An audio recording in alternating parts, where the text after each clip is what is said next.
अस्सलाम वालेकुम dear students, उम्मीद है आप सब खैरियत से होंगे। आज के लेक्चर में हम डिस्कस करेंगे स्टूडेंट्स कि किस तरह से आप बेस्ट स्कोर कर सकते हैं केमिस्ट्री में। लेकिन केमिस्ट्री के पेपर में अच्छा स्कोर करने के लिए आपको अच्छे तरीके से पेपर को प्रेजेंट करना होता है। वो कॉन्सेप्ट्स, वो क्रैमिंग जो आपने पूरा साल की है, उसे किस तरह से आपने पेपर में एक्सप्रेस करना है और अच्छा स्कोर करना है।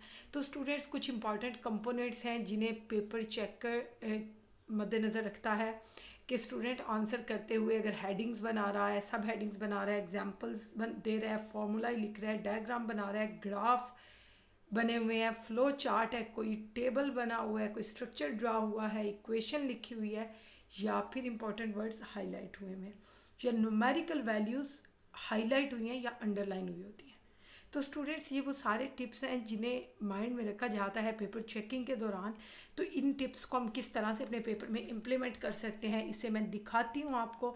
सबसे पहले, अगर आपके पास इंक्रीज़ इन एटॉमिक साइज़ का क्वेश्चन पूछा जाए कि atomic size top to bottom increase होता है, तो आप इस तरह के एक डायग्राम बना सकते हैं जिसमें आप increasing number of shells show करेंगे और इंक्रीजिंग साइज़ शो करेंगे। इसी तरह से आप डिक्रीज़ इन साइज़ को इस तरह से रिप्रेजेंट कर सकते हैं कि जब लेफ़्ट टू राइट आप किसी भी पीरियड में मूव करते हैं, जैसे यहाँ पे थर्ड पीरियड में मूव कर रहे हैं, तो एटॉमिक रेडियस डिक्रीज़ हो रहा है पीरियड में, क्योंकि एटॉमिक नंबर इंक्रीज़ हो रहा है और न्यूक्लियर चार्ज इंक्रीज़ हो रहा है। इसी तरह से अगर आप एंडोथर्मिक और एक्सोथर्मिक का कंपैरिजन करने चाह रहे हैं, आइदर वो लॉन्ग क्वेश्चन है, ये शॉर्ट क्वेश्चन है, तो आप ये एक बहुत आसान सी डायग्राम है जिसमें आप एक डब्बा बनाएंगे और इस डब्बे को आप सिस्टम का नाम दे देते हैं। इस सिस्टम में अगर तो हीट एंटर हो रही है तो ये एंडोथर्मिक है, अगर हीट इसमें से निकल रही है बाहर तो ये एक्सोथर्मिक है। एंडोथर्मिक में delta H greater than zero है, एक्सो में delta H less than zero है। इसी तरह से आप एंडो और एक्सोथर्मिक रिएक्शंस को एक ग्राफ की मदद से भी कंपेयर कर सकते हैं। तो ये ग्राफ्स आपको दिखाए गए हैं। ये ग्राफ्स क्या बता रहे हैं कि जैसे जैसे रिएक्शन प्रोसीड करता है एक्सोथर्मिक में, क्योंकि प्रोडक्ट की एनर्जी कम होती है, रिएक्टेंट की एनर्जी ज़्यादा होती है। इसी तरह से एंडोथर्मिक में रिएक्टेंट्स की एनर्जी कम होती है, प्रोडक्ट की एनर्जी ज़्यादा होती है। ये अगर आप पैराग्राफ की शक्ल में लिखेंगे तो एग्जामिनर को वर्ड्स ढूंढ ढूंढ के ये देखना पड़ेगा कि आपने कॉन्सेप्ट को किस तरह से एलैबोरेट किया, और उसमें स्टूडेंट्स गलतियाँ भी कर देते हैं।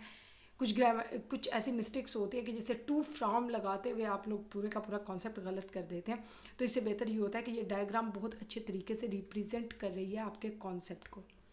इसी तरह से अगर आप कोई बैलेंस्ड केमिकल इक्वेशन की बात करते हैं, कि स्टिचोमेट्री की बात करते हैं, तो आपको बैलेंस्ड केमिकल इक्वेशन लिखनी होती है। इस तरह से अगर आप नंबर ऑफ़ मोल्स की एग्जांपल दे रहे होते हैं तब भी आप लिख सकते हैं कि इस इक्वेशन में यहाँ पे जैसे हाइड्रोजन के 2 मोल्स हैं, वाटर के भी 2 मोल्स हैं।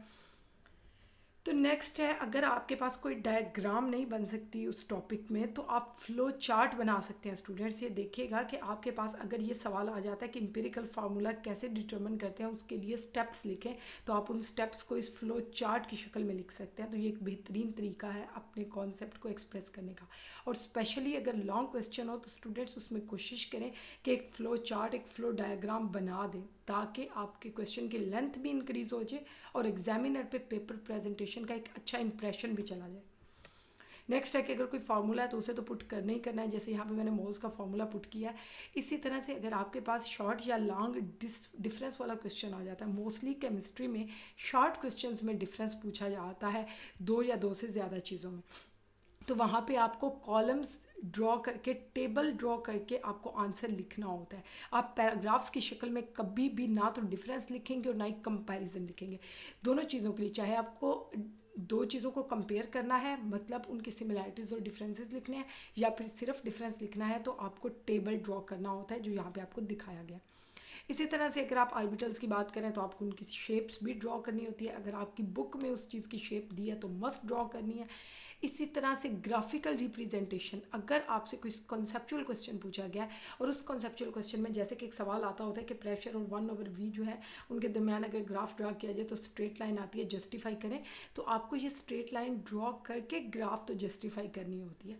तो ये है ग्राफिकल एक्सप्लेनेशन। कुछ जगहों पर ग्राफ नहीं भी होते, लेकिन आप रिलेशनशिप्स को डिस्कस करते हुए, जैसे लॉज में प्रेशर वॉल्यूम रिलेशनशिप है, वॉल्यूम टेम्परेचर रिलेशनशिप है, इवन नंबर ऑफ मोल्स का रिलेशनशिप है वॉल्यूम के साथ, इवन डेंसिटी का रिलेशनशिप है रेट ऑफ डिफ्यूजन और डिफ्यूजन के साथ।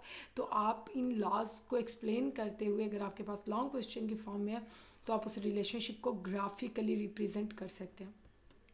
स्टूडेंट्स इसी तरह से अगर आप ऑर्बिटल्स के एनर्जी लेवल को शो करना चाह रहे हैं, ये क्या है, आपके पास अगर क्वेश्चन आता है कि ऑफ बाउ प्रिंसिपल की स्टेटमेंट लिखें, तो ऑफ बाउ प्रिंसिपल क्या है कि there are some atomic orbitals which have different energies, और उनको इनके इंक्रीजिंग एनर्जी ऑर्डर की बेस पे लिखा जाता है और फिर उनमें इलेक्ट्रॉन्स फिल किए जाते हैं। मतलब आपने इलेक्ट्रॉन्स को फिल करना होता है increasing energy order of orbitals या सब शेल्स के हिसाब से।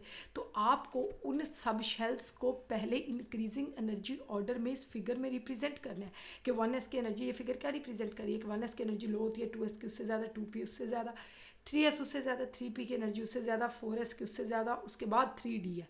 देखिए 4s से ऊपर है 3d, तो 3d की एनर्जी उसके बाद आती है, उससे हाई एनर्जी है 4p की, उसके बाद 5s आता है, फिर 4p के बाद 4d आता है, 5s आता है और फिर 4d आता है। तो स्टूडेंट्स आपको ये जो कॉन्फ़िगरेशन है इसे लिखते हुए आप वो प्रिंसिपल को भी डायग्रामेटिकल फॉर्म में एक्सप्रेस कर सकते हैं, आप उसके लिए भी डायग्राम बना सकते हैं। मतलब आपसे 2 नंबर का क्वेश्चन पूछा गया, आपसे एक प्रिंसिपल पूछा गया, तो आप एनर्जी लेवल्स को अगर ड्रॉ करके अच्छे तरीके से आंसर करेंगे, और ज़्यादा से ज़्यादा 1 मिनट लगता है अगर आपका कॉन्सेप्ट क्लियर है इस डायग्राम को बनाते हुए, और 1 मिनट लगता है आपको स्टेटमेंट लिखते हुए। तो वो शॉर्ट क्वेश्चंस जिनमें या तो मैथमेटिकल एक्सप्रेशन हो आपके पास, जैसे किसी लॉ को एक्सप्लेन करते हुए उसका मैथमेटिकल एक्सप्रेशन लिखते हैं, लेकिन अगर मैथमेटिकल एक्सप्रेशन नहीं है तो एटलीस्ट कोई छोटी सी डायग्राम बना के उस कॉन्सेप्ट को एलैबोरेट तो करें। तो स्टूडेंट्स चलते हैं अगले क्वेश्चन की तरफ। अगर आपके पास 2 चीज़ों में कंपैरिजन आ गया, जैसे कि यहाँ पे स्पॉन्टेनियस और नॉन स्पॉन्टेनियस रिएक्शन का कंपैरिजन है, तो आप 3 कॉलम्स बनाएंगे।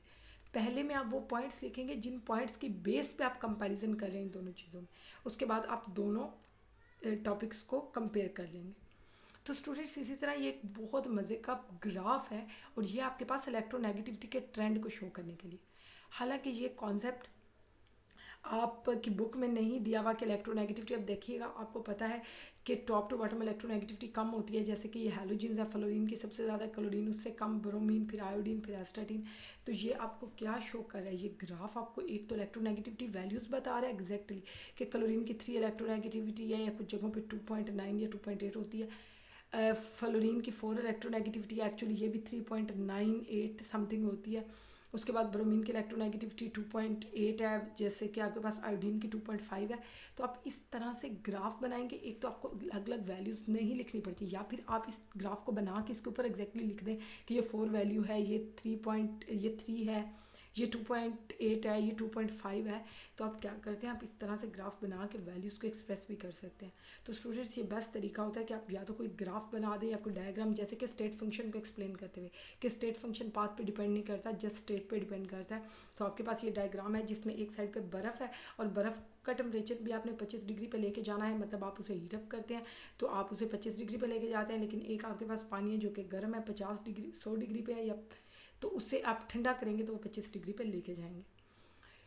तो आप दोनों के लिए मेथड डिफरेंट यूज़ करें, एक को आप कूलिंग कर रहे हैं और एक को आप हीटिंग कर रहे हैं, लेकिन एज अ रिज़ल्ट आपके पास जो स्टेट बन रही है वो सेम स्टेट है स्टूडेंट्स। और इसी तरह से अगर आपके पास स्ट्रक्चर्स आ जाते हैं, तो केमिस्ट्री में क्योंकि स्ट्रक्चर्स ड्रॉ करने के लिए भी होते हैं, अगर आपसे लीवस डायग्राम पूछी जाती है, आपको बॉन्डिंग का क्वेश्चन आ जाता है, तो सिर्फ आप ये नहीं लिखेंगे कि सिंगल बॉन्ड होता है, डबल होता है, ट्रिपल होता है। तो ये देखिए यहाँ पे सिंगल शो किया हुआ है, ये भी सिंगल है, ये भी डबल है, ये भी डबल है, ये भी डबल बॉन्ड है, और ये ट्रिपल बॉन्ड है।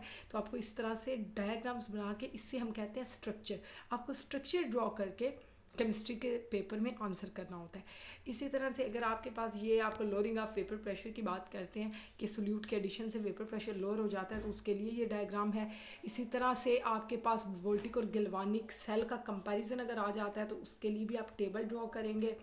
अगर आपसे डाइपोल मूवमेंट की वैल्यू पूछी जाती है, उसके लिए भी आप स्ट्रक्चर्स ड्रॉ करेंगे। अगर सेल वही सेल है तो उस सेल के लिए फिर आप फिगर भी ड्रॉ करेंगे। एंडोथर्मिक और एक्सोथर्मिक के कंपैरिजन के लिए आप ग्राफ बनाते हैं। इसके अलावा आपके पास और बहुत से क्वेश्चंस हैं, जैसे आपने बॉन्डिंग को एक्सप्रेस करना होता है, तो उसके लिए भी क्रिस्टलाइन और अमॉर्फस सॉलिड के स्ट्रक्चर्स हैं। यूनिट सेल का स्ट्रक्चर है, बॉन्ड लेंथ, बॉन्ड एंगल को शो करने के लिए, हीट कैपेसिटी के लिए ये बहुत अच्छी डायग्राम है। उसके बाद आपके पास मल्टीपल क्वेश्चंस है, इस तरह से आप फ्लो चार्ट्स बना सकते हैं, आप फ्लो डायग्राम्स बना सकते हैं, और ये वो चीज़ें हैं जो आपकी पेपर प्रेजेंटेशन को बहुत इंप्रूव कर देंगे और आप बहुत अच्छा स्कोर कर सकते हैं। Students wish you good luck. अगले लेक्चर में बाकी चीज़ें डिस्कस करेंगे। अल्लाह हाफिज़।